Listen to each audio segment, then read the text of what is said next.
So I got this massive fig tree right behind me with a ton of fresh figs on it. Can you believe I planted this tree only a little over 2 years ago, and look at the size of it.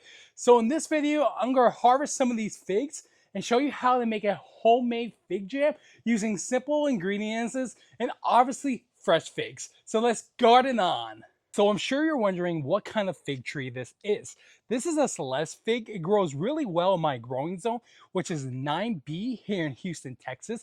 But this is not my only fig tree in my garden. I have a few other trees. This is just the oldest, but some other newer figs that I really like are like a Flanders fig and a little red ruby fig. So this is that little red ruby fig that I just mentioned.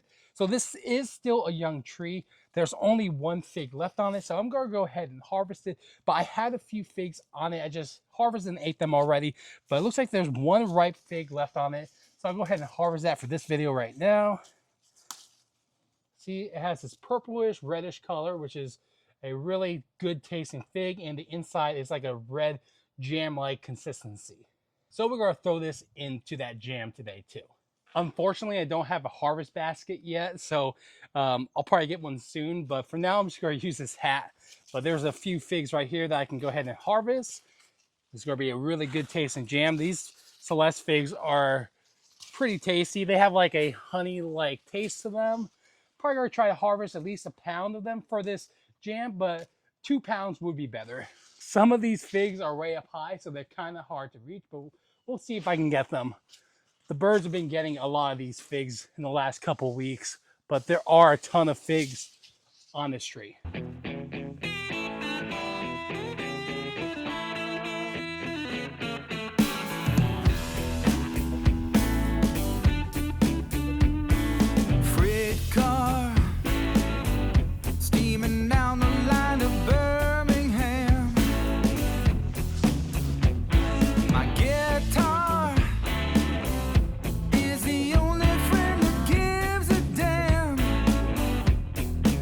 We just had a bunch of rain, so that's why a lot of these figs are starting to ripen up now.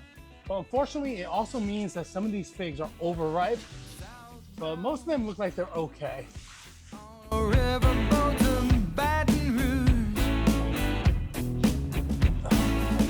Got a few figs over here that are good for harvest.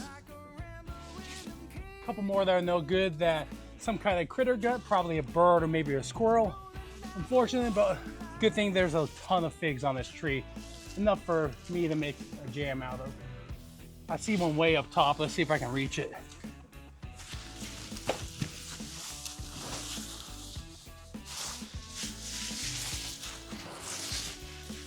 Got it. Try to get a couple more while I'm up here. Here's another one right here.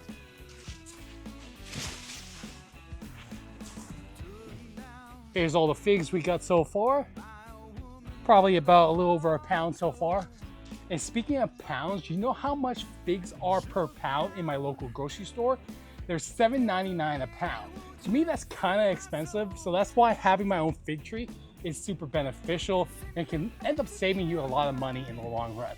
So if you're able to grow a fig tree in your climate, I highly recommend you growing it. Because you don't always see figs. They're normally in the grocery store only once a year, but if you're able to grow your own tree, that's a lot better.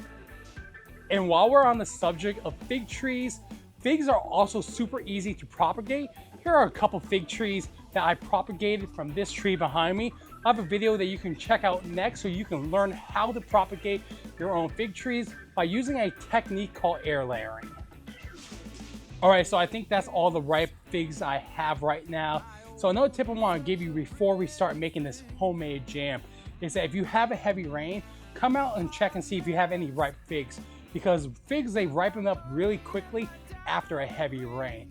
So it looks like I've got all the ripe figs for now, but there's a ton of other figs on this tree that aren't ripe yet. So I'll just keep checking it and make sure I catch these figs when they ripen up so I don't miss out on them to like birds or other critters. But let's go inside and show you how to make that homemade fig jam using some fresh homemade ingredients. All right, so I got my figs. First thing we need to do is obviously wash them. So I'm going to cut them up into smaller pieces.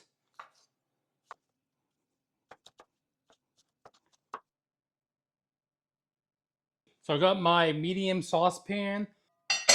Go put the figs into this pan. So this is probably about maybe 1 to 2 pounds. Probably closer to 2. Also gonna put about a cup of sugar in here.